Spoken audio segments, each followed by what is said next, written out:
Halo Mamsis, aku Dr. Elizabeth Margareta atau biasa dikenalnya kalau di Instagram tuh Meja. Aku seorang dokter laktasi di Rumah Sakit Ibu dan Anak di Jakarta Utara. Dan ya sekarang di Rumah Sakit Ibu dan Anak Grand Family di daerah Pik. So, mungkin biasanya aku akan sharing-sharingnya itu lewat Instagram.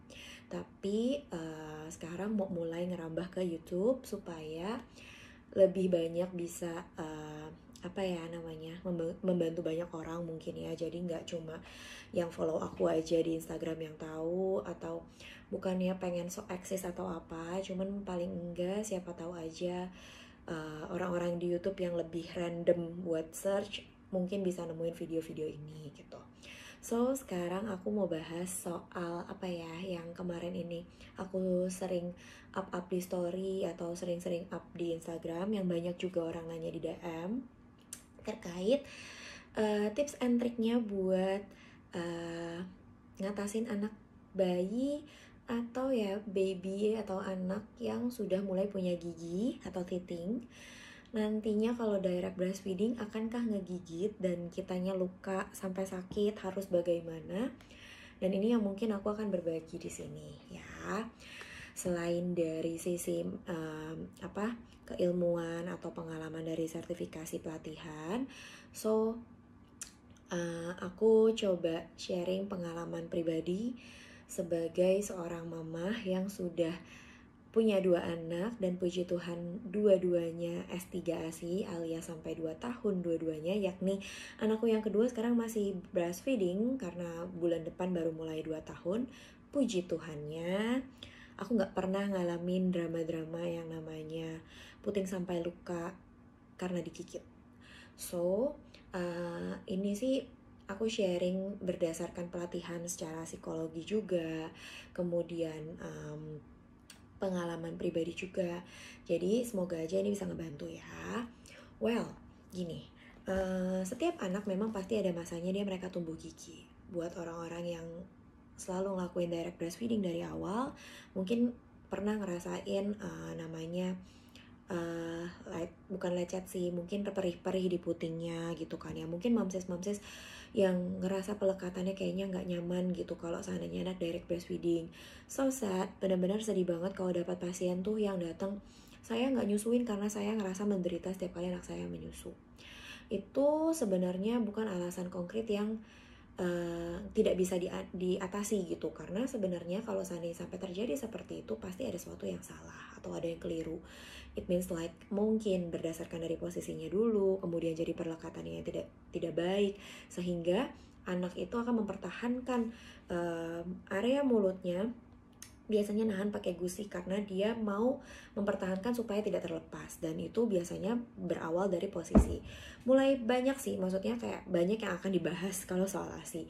So kita lanjut aja untuk ke tips and trick gimana sih ngatasin anak yang mulai teething.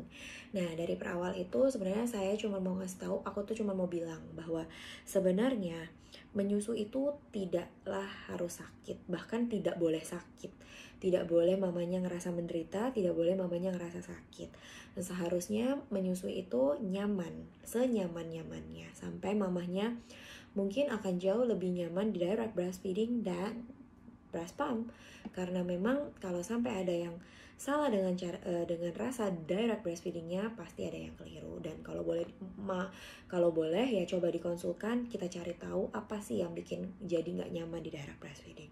Lanjut ya, baik itu lecet, baik itu luka, baik itu crack, sebenarnya itu tidak boleh terjadi pada ibu-ibu yang sedang menyusui. Nah, buat tips and trick soal anak yang mulai teething atau punya gigi, mereka kan akan mulai tumbuh gigi around 5 months, mungkin ya 5 bulan, 6 bulan gitu. Usia mereka umur 5-6 bulan mereka mulai teething, atau biasanya untuk 3 bulan ke atas sudah mulai yang suka gatel gusinya, udah mulai suka gigit-gigit gitu ya.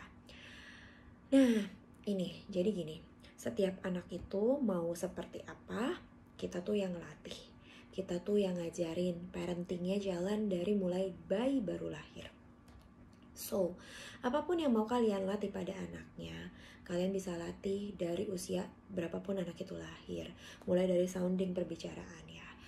Nah, berdasarkan pengalaman aku pribadi dan apa yang aku pernah baca, apa yang aku pernah ikut pelatihan, anak itu punya psikologi sendiri. Maksudnya mereka tidak bisa kita samakan dengan anak yang mungkin gak bisa ngomong terus gak bisa diajar. No, absolutely no. Karena memang apa yang mau kita bilang itu kita bisa latih dia.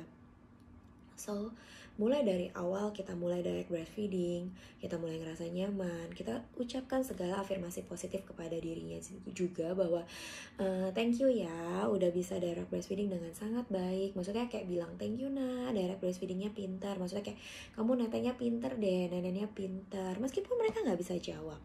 Itu sebenarnya kayak ucapan thanks dari kita ya. Ini tips pertama. Tips kedua, kalau udah mulai titing atau mulai greget-greget, mulai apa ya, kayak sedikit gatal-gatal gitu gusinya, mereka akan mulai bermain-main dengan area puting kita. Jadi kayak gremet-gremetin puting gitu kan. Mungkin kita rasanya risih, terus kita nggak mungkin marah, kita ngerasanya nggak nyaman, terus kita teriak, atau bahkan kita mengekspresikannya seperti bercanda gitu loh, kayak au gitu, jangan, kayak kita ngajak ngomong kayak gitu. Nah, bayi itu secara psikologi dikatakan bahwa ketika kita memberikan respon saat mereka melakukan sesuatu, kayak mungkin mereka gigit, mereka tahan pakai gusinya, terus kita jangan gitu, memberikan respon yang membuat dia kaget, membuat sesuatu yang menarik buat dia, itu akan membuat dia makin menjadi. Jadi jangan salah kalau kita digigit terus kita teriak gitu ya, jangan dek, jangan, terus kita kayak jangan ya sambil bercanda-bercanda, itu tuh jangan kita lakukan seperti itu. Kenapa? Karena ya tadi aku bilang tadi kan, maksudnya anak itu bisa kita latih. Tips yang harus dilakukan jadi seperti apa? Kita harus bisa tegas, karena bukan berarti kita memberikan dia area untuk bermain dengan puting menggunakan gusi atau giginya. Jadi ketika dia lakukan bite atau lakukan mulai seperti itu, mulai gigit-gigit yang titing-titing kayak gitu, kita harus tegas. Ketika kita ngerasanya sakit, kita ngerasanya nggak nyaman, kita jangan bercanda-bercanda, jangan deh, jangan kayak gitu. Tapi kita harus benar-benar eye to eye, lihat dia, terus kita bilang, no ya, jangan. Ini sakit, mama sakit, neneknya yang pintar ya, jangan gigit gitu. Kayak kita ngomong, nenek yang pintar, no bite. Pokoknya kayak kita ucapkan dengan sangat tegas. Bukan dengan senyuman, bukan dengan bercanda, bukan dengan teriakan. Karena sesuatu yang menarik hatinya akan membuat dia makin menjadi untuk melakukan hal itu. Camkan ini ya, ini poin tips kedua selain dari afirmasi positif tadi. Jadi ketika kita ngerasakan gak nyaman, kita bilang, no dek, jangan gigit, dengan tegas. Dengan tegas, bukan marah, mungkin dengan tegas. 1, 2, 3. 1, 2, 3 kita lakukan dengan berbicara tegas. Tidak ada tuh yang namanya, no jangan ya, jangan sakit, au. No, itu big no. 3 kali. 3 kali, biasanya kalau 1 kali dibilangin, dia akan ngeliatin, melototin, kenapa ya, mama ngomong apa ya, mungkin kita masih nganggep dia gak ngerti. Jangan gigit dek, mama sakit, nenek yang pintar ya, kita ngomong tegas. Melototin boleh, lihat mata, ketemu mata, eye to eye, kontaknya dijaga. Pertama, kedua, ketiga, dia melakukan seperti itu 3 kali, kita sounding. Keempat kali, kita mulai punishment. Punishment yang dimaksud adalah bukan kita pukul, bukan kita apain gitu, sakitin, enggak. Punishment kecil. So, punishment kecil seperti apa? Jadi punishment kecil yang kita maksud adalah, kalau seandainya bayi itu menggigit, kita udah lakukan 3 kali sounding, kita bisa lakukan yang keempat punishment. Adalah cubit perlahan. Kecil aja, bener-bener cubit perlahan. So, ketika dia gigit, kita bilang, no dek, mama bilang kan, mama sakit kalau kamu gigit. Yang pinter ya, sambil cubit. Jadi ketika dia gigit, cubit kecil. Cubit kecilnya, cubit bener-bener cubit kecil. Supaya dia tahu ketika dia gigit, dia rasakan sakit. Mama udah bilang kan, mama sakit gitu. Mama udah bilang kan, mama sakit kalau seandainya kamu gigit mama seperti itu. Nah, jadi jangan gigit ya. Nah, kalau seandainya udah lakukan punishment seperti itu yang keempat kalinya kan. Selanjutnya kita bisa lakukan ini ke 5. Ketika 1 kali punishment, yang kelima kali kita punishment lagi seperti itu. Biasanya dan ini pengalaman pribadi saya, anak saya yang pertama stop, udah di 5 kali. Anak saya yang kedua cuma di 4 kali. Ketika lakukan punishment yang pertama, dia udah gak pernah lagi sampai sekarang usianya 23 bulan. So, berdasarkan pelatihan yang pernah saya ikuti, apa yang pernah saya baca, seminar, saya mendapatkan sesuatu bahwa anak itu perlu dilatih. Dan ada kalanya kita perlu tegas. Kita nggak bisa menye-menye karena dia baik, enggak. Bukan berarti kita harus melakukan kekerasan, no. Kita perlu tegas, kita perlu ajar dia sebagaimana kita mau ajar mereka. Jadi berdasarkan dari itu saya mendapatkan kesimpulan bahwa oke, mulai dari dia lahir, baik dia adaptasi waktu, kapan dia harus tidur, kapan dia harus makan, kapan dia harus supaya tidurnya nggak begadang, kapan dia harus melakukan hal-hal tertentu yang memang harus kita latih, kita bisa latih mereka. Jadi tips dari saya tadi ya, kalau seandainya yang pertama afirmasi positif, yang kedua nggak ada tuh main-main, nggak ada au, jangan, bercanda-bercanda, ketawa-ketawa pada saat digigit. Ya, kita harus lakukan tegas. Jadi poinnya adalah 5 kali peringatan buat dia, 3 kali dengan cara sounding dengan tegas, ya benar-benar ucapin tegas, pelototin boleh, tandain bahwa kita ngerasa sakit dan marah kalau seandainya dia melakukan hal tersebut. Yang keempat sama kelima ini punishment kecil. Punishment kecil bukan berarti kita cubit kencang, enggak, cubit pelan aja supaya dia ngerasa bahwa ketika kita digigit, dia juga merasakan sakit. So, kalau keempat udah dilakukan, kelima biasanya udah hampir jarang. Dan biasanya kalau sampai kelima pun udah gak ada lagi tuh yang ke-6, ke-7, ke-8. Ini berdasarkan pengalaman saya pribadi. Biasanya ini akan cukup berguna dan anak-anak bakalan bisa mantap banget ngerti. Dan itu bukannya berarti kita akan menyakiti mereka, no. Punishment kecil benar-benar gak ada, cuma rasa kayak digigit semut ya, mungkin sama kepentok, sakitan di kepentok gitu ya. Dan ini beberapa pasien saya lakukan ini semua rata-rata sih berhasil.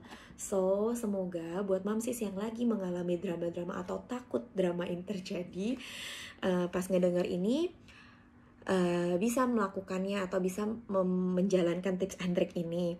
Mungkin ya, sorry kalau seandainya memang nanti nggak berhasil ya, nothing tulus lah kasarnya, kayak apa salahnya buat dicoba. Kalau mungkin ada berapa belas pasien yang saya lakukan ini dan mereka bilang thanks gitu, kayak memang berhasil. Jadi siapa tahu ini juga bisa berguna buat mamsis ya. Kalau seandainya nanti sampai berguna juga, boleh sambil share ke yang lain.